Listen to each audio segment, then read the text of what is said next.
Well, good morning and welcome to Easter Sunday. He is risen. He is risen indeed.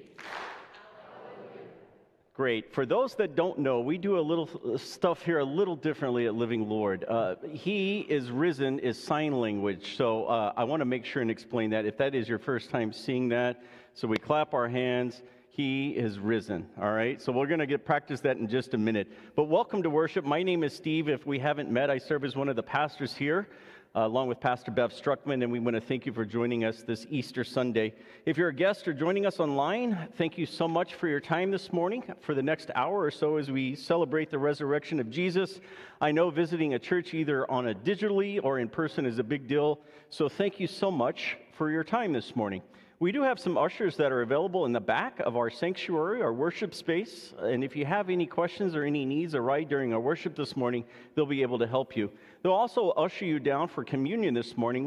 We have an open communion that all who believe that Christ is truly present in the elements are welcome to commune with us this morning at the Lord's table.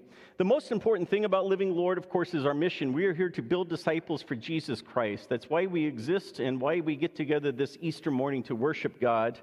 And speaking of today, I mentioned it's going to last about an hour. We'll sing some songs and hymns. The words will be on the screen if you'd like to join in. We'll also have the hymn number on the title screen. So if you want to use the red hymnal in the pews in front of you, the hymns can be found towards the back of the hymnal. We're using setting 4 for our worship. So if you're following along in that hymnal, you can find setting 4 in the front of the hymnal. That's the way our hymnals are set up. We'll have an Easter message this morning, and as I mentioned, we will celebrate Holy Communion where we welcome all people who believe that Christ is present. We'll also be passing out some